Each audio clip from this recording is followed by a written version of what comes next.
Yes, students, we were talking about the lesson landscape of soul. In our last video, we read half of the chapter, the landscape of the soul actually. We were here. If you can see, in the Chinese story, जो China की story थी, the emperor commissions a painting and appreciates its outer appearance. उसने क्या किया? Painting बनवाई और फिर उसके आउटर अपीयरेंस को उसने अप्रिशिएट किया. But the artist reveals him to the true meaning of his work. लेकिन आर्टिस्ट ने उसकी जो पेंटिंग थी उसका बिल्कुल ट्रू मीनिंग है वो उसको समझाया. But the artist reveals to him the true meaning of the work of his work.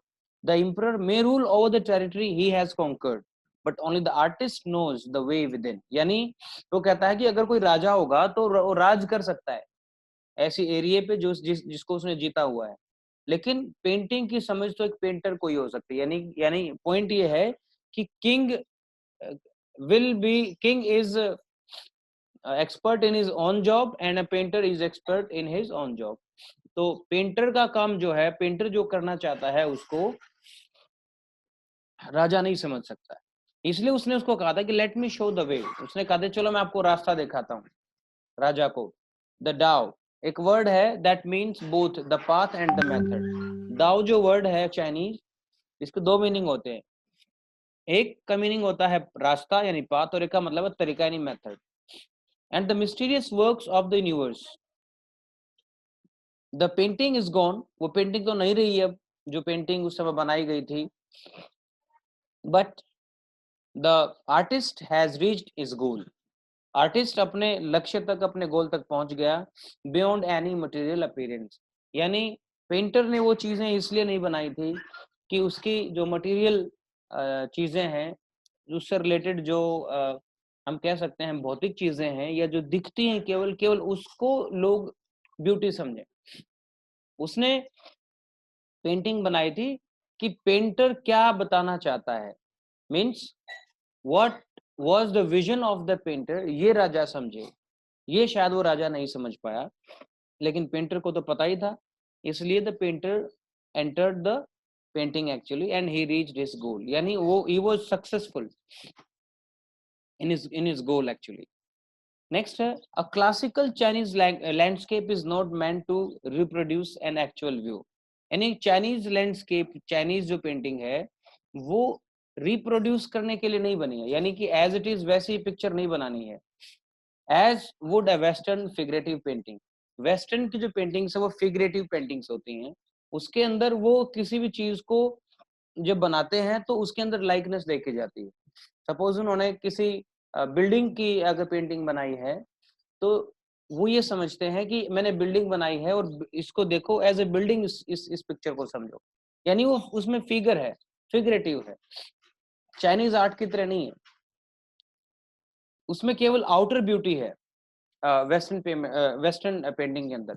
Where is the European जो पेंटर है wants you to borrow his eyes and look at the particular landscape exactly as he saw it. यानी इसको समझो कि एक European painter होगा, वो ये चाहेगा कि आप उसकी आंखें उधार लो. मतलब आप उसकी नजर से देखो. जैसे हम कई बार कहते हैं ना कि मेरी नजर से देखो, तो ऐसे ही वो चाहता है कि आप उसकी नजर से देखो.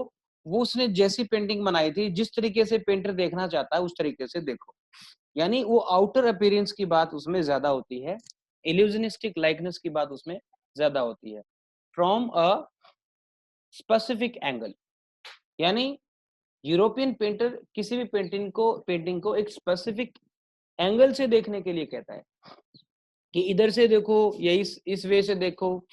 तो एक तरीका बताता है और उसी हिसाब से हमें उस पेंटिंग को समझना होगा. यानी जैसे पेंटर ने बताया है कि इसको इस तरीके से देखोगे तो आपको मेरी पेंटिंग समझ में आएगी. ठीक है. तो ये क्या है? ये यूरोपियन व्यू ऑफ पेंटिंग है, यूरोप का व्यू है ये, जहां पे we will have to borrow the eyes of the painter to see, to understand that picture. The Chinese painter does not choose a single view point. जबकि जो Chinese painter है वो किसी एक सिंगल व्यू पॉइंट से नहीं देखता है. वो ये नहीं कहता कि भाई मेरी नजर से देखो या इसको जो है आप जो ना इस एंगल से देखो. वो कहता है किसी भी एंगल से देखो आप इस पेंटिंग को. ये पेंटिंग आपको रियल लगेगी, ये पेंटिंग आपको बिल्कुल ये रियलाइज कराएगी कि आप इसको किसी भी एंगल से देखेंगे तो ये आपको समझ आ जाएगी इस पेंटिंग के बारे में, you will be able to understand. यानी पेंटर का जो विजन है वो समझ में आ जाएगा, वो ये कहना चाहता है। The Chinese painter does not choose a single viewpoint. His landscape is not a real one and you can enter it from any point.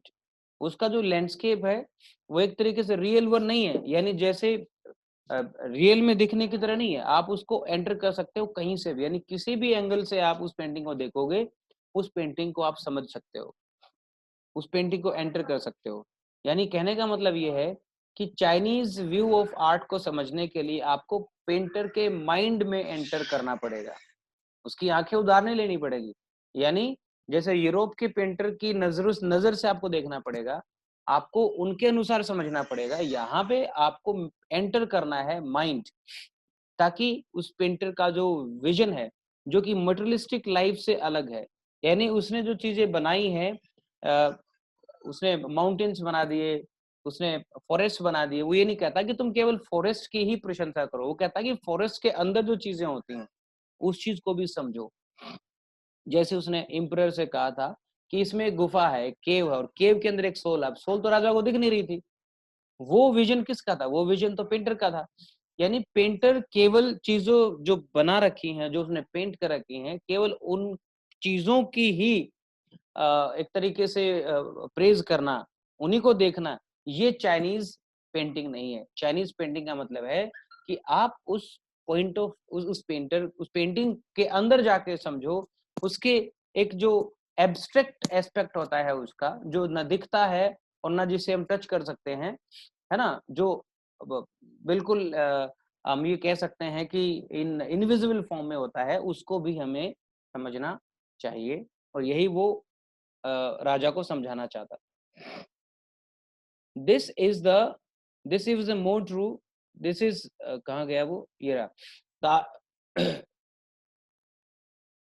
And you can enter it from any point and then travel in it, उस painting में travel कर सकते हो। The artist creates a path for your eyes to travel, जो artist है वो एक path आपके आंखों के लिए बनाता है, आप उस पेंटिंग में आप ऊपर अप डाउन कैसे भी देख सकते हो, देन बैक एंड अगेन वापस पेंटिंग में अंदर जा सकते हो, बाहर आ सकते हो, यानी पेंटिंग को की सोल को समझ सकते हो, पेंटिंग के विजन को समझ सकते हो in a leisurely moment. This is even more true in the case of horizontal scroll, on in which the action of slowly opening one section of painting then rolling it up to move on to the other, यानी painting को आप नीचे से ऊपर की तरफ खोलें या साइड से साइड की तरफ खोलें, ठीक है। हॉरिजॉन्टल स्क्रॉल क्या होता है? हॉरिजॉन्टली देखें आप उसको, भाई जैसे लेफ्ट टू राइट या राइट टू लेफ्ट उसको देखते हैं, या फिर आप अप से डाउन, अप डाउन मूव करते हैं, भाई नीचे से पेंटिंग को देखना शुरू करते हैं, ऊपर तक जाएंगे तो भी समझ में आएगी, ऊपर से नीचे तक देखेंगे तो भी समझ में आएगी, ठीक है। Then rolling it up to move on the other adds a dimension of time which is particularly of the viewer, which decides at that what place he will travel through the painting। यानी painting में जब अंदर चला जाता है, यानी इस चीज को समझ कौन सकता है? जिसको पेंटिंग की समझ होगी, जो पेंटर के विजन को समझेगा, वो उस पेंटर में कहीं पे भी ट्रेवल कर सकता है, कहीं पे भी कुछ भी समझ सकता है। a participation which is physical as well as mental, और वो ऐसा पार्टिसिपेशन होगा जो कि फिजिकल भी होगा और मेंटल भी होगा। यानी जब आप चाइनीज पेंटिंग को देखेंगे तो आपको फिजिकली महसूस होगा कि आप जैसे उन्हीं चीजों के बीच में हैं, ठीक है, और उन चीजों को आप मेंटली भी फील कर सकते हैं माइंड से, यानी आपको माइंड भी यूज करना है उसके अंदर।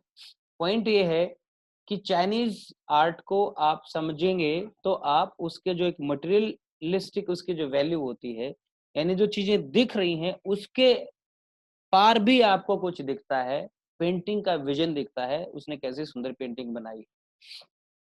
The Chinese painter does not want you to borrow his eyes, Chinese painter ये नहीं कहेगा कि मेरी आंखें मेरी आंखों से देखो, नहीं, वो कहेगा कि मेरे माइंड में एंटर करो, he wants you to enter his mind, कि मेरे माइंड में एंटर कर जाओ आप, तब मेरी पिक्चर समझ में आएगी, मेरी पेंटिंग समझ में आएगी। The landscape is an inner one, वो कहता है कि लैंडस्केप इनर वन है, आउटर नहीं है। स्पिरिचुअल एंड कॉन्सेप्चुअल स्पेस, यानी पेंटिंग जो है उसको न टच कर सकते हैं, ना उसको हम जो है ना फील कर सकते हैं उसको। वो तो एक तरीके से एक मेंटल पीस के लिए होता है, माइंड के पीस के लिए होता है, मन की शांति के लिए होता है।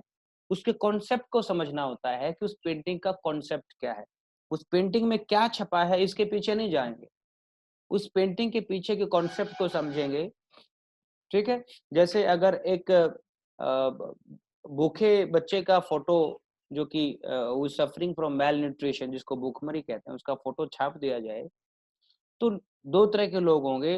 एक ये देखेंगे कि ये देखो भाई, इस पेंटिंग में देखो कितने बच्चा एज इट इज छाप रखा है, एज इट इज पेंट कर रखा है ना, उसकी आंखें देखो बिल्कुल एज इट इज लग रही हैं, उसकी बॉडी एज इट इज लग रही है, बिल्कुल पेंटिंग बिल्कुल रियल दिख रही है। ये है वेस्टर्न व्यू ऑफ आर्ट। ठीक है, लेकिन उस पेंटिंग को देख के आप उस बच्चे की गरीबी को समझते हो, उसकी पावर्टी को समझते हो, उसकी यू अंडरस्टैंड इज हेल्पलेसनेस, उसको भी समझते हो। ये है चाइनीज व्यू ऑफ आर्ट। यानी अब यहाँ पे आपका इंटरेस्ट वो पेंटिंग कितने रियल दिखती है इसमें नहीं है, बल्कि पेंटर एक्चुअली वो बच्चा नहीं दिखाना चाहता। पेंटर जो है उसके पीछे जो पावर्टी है, उसके पीछे जो हेल्पलेसनेस है, जो बेबसी है, उसको शो करना चाहता है। हालांकि वो दिख नहीं रही, लेकिन उसको समझना है। ये चाइनीज व्यू ऑफ आर्ट है। The landscape is inner one, a spiritual and conceptual space. This concept is expressed as सेंशुई, और इसी कॉन्सेप्ट को चाइनीज आर्ट में सेंशुई कहते हैं। कौन से कॉन्सेप्ट को? जिस कॉन्सेप्ट से वो पेंटिंग बनाते हैं, जिसके अंदर वो कहते हैं कि पेंटिंग जो है वो स्पिरिचुअल होती है। पेंट स्पिरिचुअल का मीनिंग होता है आध्यात्मिक। आध्यात्मिक से मतलब क्या है, स्पिरिचुअल से मतलब क्या है? ऐसी वैल्यूज हैं जिनको हम नहीं देख सकते, नहीं टच कर सकते, महसूस कर सकते हैं, है ना, रिलेटेड टू आवर माइंड, है ना, हार्ट, दिल से जुड़ी चीजें होती हैं, मन से जुड़ी चीजें होती हैं, उनको हम स्पिरिचुअल बोलते हैं। लिटररी माउंटेन वाटर, अब ये कॉन्सेंचुई का मतलब क्या होता है? माउंटेन वाटर होता है, विच use together represent the word landscape. तो यहाँ पे लैंडस्केप वर्ड का यूज हुआ है। लैंडस्केप के अंदर जो ये सेंचुई का जो प्रिंसिपल ये यूज होता है, सेंचुई मीन्स होता है mountain water. More than two elements of an image, ये कहता है कि किसी भी इमेज में दो से ज्यादा एलिमेंट होते हैं। ठीक है, these represent two complementary poles reflecting the Daoist view of universe. Daoist मतलब डाओ का जो व्यू था यूनिवर्स को देखने का, वो उनका आइडिया रिफ्लेक्ट होता है, उस आइडिया के बारे में पता चलता है। और वो दाओ का मतलब वो दो से होता है, जैसे भी बताया डाओइस्ट व्यू क्या बताया उन्होंने, इसमें दो चीजें हैं। द माउंटेन इज यांग, वो कहता है कि जो माउंटेन है उसका मतलब होता है यांग। फिर से बताता हूँ, सेंशुई का मतलब होता है माउंटेन वाटर, और माउंटेन वाटर को आगे उसने कहा कि माउंटेन यांग होता है, reaching vertically upward heaven. Vertically मतलब नीचे से ऊपर की तरफ 90 डिग्री के एंगल पे, जो कि हेवन की तरफ, आसमान की तरफ है। आपको पता है पहाड़ जो है खड़ा होता है, उसका मुंह आसमान की तरफ होता है।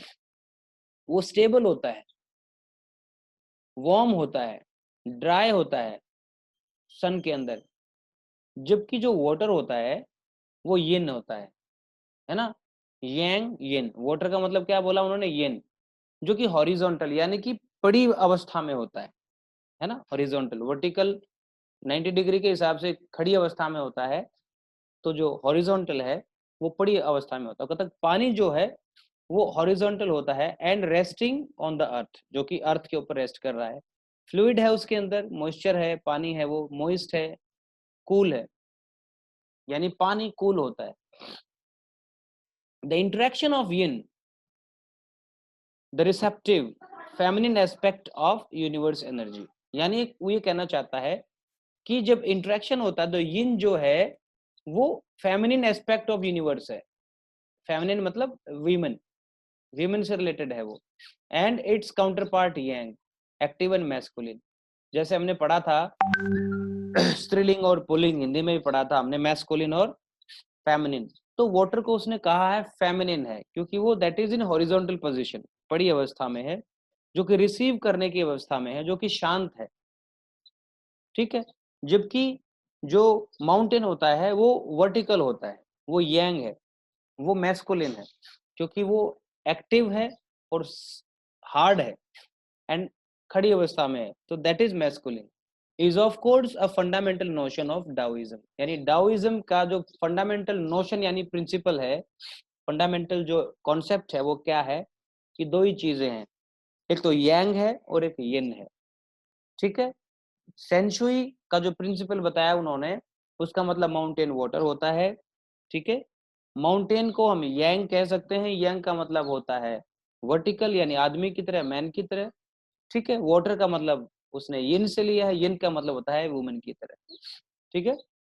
What is often overlooked is an essential third element in middle void where there interaction takes place. वो कहता है कि जब पेंटिंग बनाते हैं तो तीसरे एलिमेंट को हम छोड़ देते हैं, केवल दो एलिमेंट याद रखते हैं, एक यांग और एक यिन, यानी एक वर्टिकल और एक हॉरिजॉन्टल। एक तीसरा जो एलिमेंट है उसे हम छोड़ देते हैं, ये तीसरा एलिमेंट क्या है, the middle void, the middle void, ठीक है। मिडल वॉइड से मतलब क्या है, जिसको कहते हैं ना शून्य होना, जैसे अगर आप सांस लेते हो और सांस छोड़ते हो, ठीक है, तो सांस लेने और सांस छोड़ने के बीच का जो टाइम है उसको हम मिडल वॉइड कह सकते हैं, ठीक है। जिसे ब्रह्मरंध्र बोलते हैं प्राणायाम करते वक्त, जब हम योगा करते हैं, तो उसको कहता है कि तीसरा third element the middle void जो है, where there interaction takes place, जहां पे इन यिन यन और यंग का इंटरेक्शन होता है, मिलते हैं एक दूसरे से, उसी को उन्होंने मिडल वॉइड कहा है।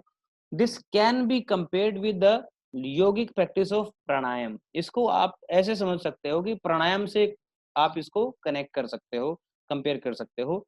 ब्रीद इन, सांस लो अंदर, रिटेन रोको, ब्रीद आउट, और फिर इसको बाहर छोड़ो सांस को, यही प्राणायाम होता है। The suspension of breath is the void where mediation occurs। Mediation कहाँ होता है, द void, यानी जहां पे आप सांस लेते हो और सांस छोड़ते हो, दोनों के बीच का जो आप जब सांस को रोकते हो, जितने समय में रोक के रखते हो सांस को, उसी को उसने कहा है, वही मिडल वॉइड होता है। The middle void is essential, वो मिडल वॉइड जरूरी होता है। Nothing can happen without it, उसके बगैर कुछ भी नहीं हो सकता। Hence the importance of the white unpainted space in Chinese space, यानी कि चाइनीज जो लैंडस्केप्स हैं, चाइनीज जो पेंटिंग है उसमें जो वाइट स्पेस है वो मिडल वॉइड है, यानी कि चाइनीज पेंटिंग्स के अंदर यांग भी मिलेगा, यिन भी मिलेगा, यानी वर्टिकल चीजें मिलेंगी और हॉरिजॉन्टल चीजें भी मिलेंगी, यिन भी मिलेंगी। लेकिन एक तीसरी चीज और मिलेगी जिसे कहते हैं मिडल वॉइड, और उसको वो व्हाइट कलर से क्या करते हैं, पेंट करते हैं।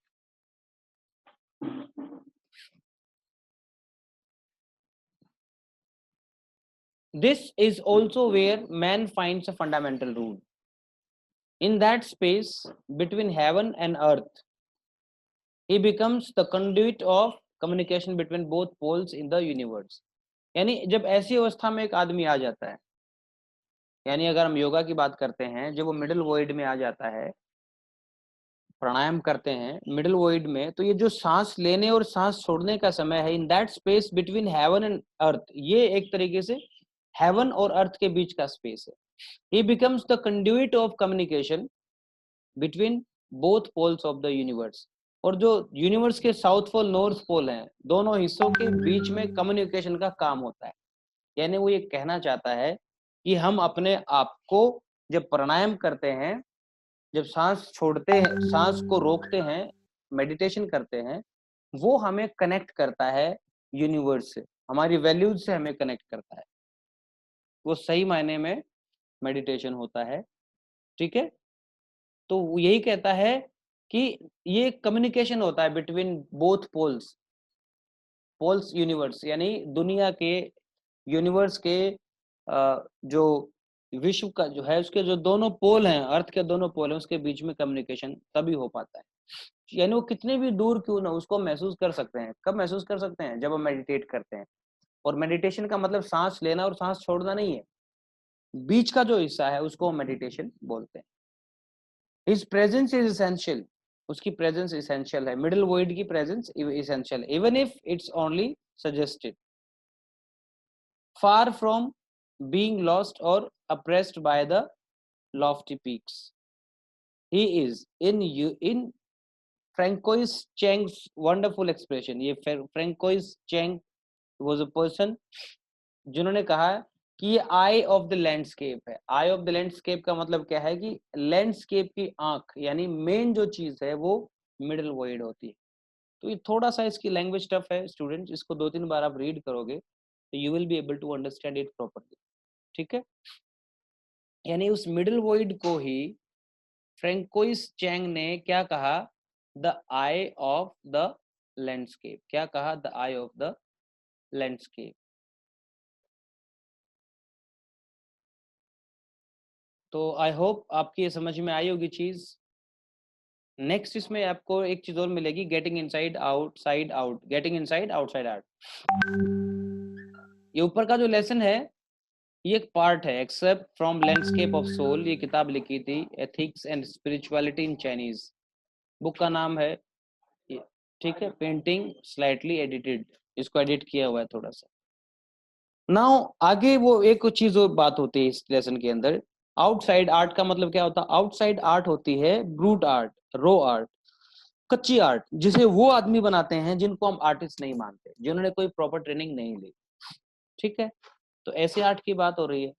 तो ये आर्ट जो है, ये जो एग्जांपल है जो दिया हुआ है, this example is related to rock garden of Chandigarh. Chandigarh में नेकी चंद नाम के आदमी ने एक रॉक गार्डन बनाया और उसने उसमें क्या किया, उसने बिल्कुल भी एक्सपर्ट नहीं था, उसने कोई ट्रेनिंग नहीं ली थी, फिर भी उसने ऐसी आर्ट बनाई जिसको पूरी दुनिया आज देखने के लिए आती है। तो यही वो कहना चाहता है कि आर्ट तो वो भी बना सकते हैं, पेंटिंग वो भी कर सकते हैं, आर्टिस्ट वो भी हो सकते हैं जिनको कोई राइट नहीं है। तो ये एक पार्ट है इसका, इसको let me try to explain it. When French painter Jean Dubuffet, ये क्या थे? डुबफेट, ये एक पेंटर थे फ्रांस के। mooted the concept of art brute in 1940s। mooted का मतलब क्या है? उसने ये एक तरीके से उसने शुरू की थी।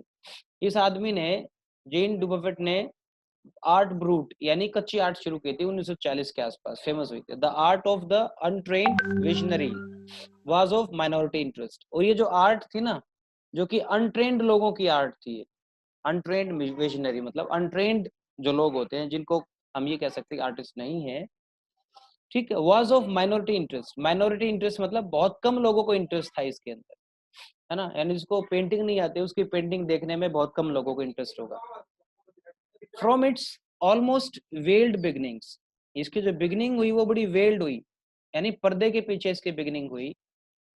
Outside art has gradually become the fastest growing area of interest in the contemporary art internationally। यानी जो ये आउटसाइड आर्ट है, यानी जो कच्ची आर्ट है, ये धीरे धीरे ग्रेजुअली क्या बन गई? सबसे ज्यादा ग्रो करने वाला एरिया बन गया पेंटिंग के अंदर। और पूरे इंटरनेशनल जो ना इंटरनेशनल वर्ल्ड में, पूरी दुनिया में लोगों ने इसको क्या किया? इसको अप्रिशिएट किया। This genre is described as the art of those who have no right to be artist। यानी ये किसके लिए है? जॉनर मतलब ये टेस्ट किसके लिए है आर्टिस्ट का? ये उन लोगों के लिए जो जिनको राइट नहीं है आर्टिस्ट बनने का। अब उसने क्यों कहा कि आर्टिस्ट बनने का राइट नहीं है? As they have received no formal training, क्योंकि उनको ट्रेनिंग तो मिली ही नहीं, कोई ट्रेनिंग तो उनको है नहीं, तो इसलिए वो आर्टिस्ट नहीं कहला सकते। Yet show talent and artistic insight, लेकिन फिर भी वो बहुत ज्यादा टैलेंट शो करते हैं। और एक आर्टिस्टिक इंसाइट मतलब उनके अंदर बहुत ज्यादा टैलेंट होता है जिससे वो आर्टिस्ट लगते हैं और अच्छी आर्ट बनाते हैं। Their works are a stimulating contrast to a lot of mainstream offerings. और उनका जो वर्क है, उनका जो काम, उनकी जो पेंटिंग है वो बिल्कुल कई बार जो stimulating contrast to a lot of mainstream offerings होता है, मेन स्ट्रीम के जो पेंटर्स होते हैं, जो ट्रेंड पेंटर्स होते हैं, उनसे भी बेटर या उन्हीं की तरह उतना ही उनके अंदर क्या होता है, स्टिमुलेटिंग कॉन्ट्रास्ट या स्टिमुलेटिंग वैल्यू होती है, वो उतना ही ज्यादा अट्रैक्ट करती हैं हमें जितना एक बड़े पेंटर की जो पेंटिंग है वो हमें अट्रैक्ट करती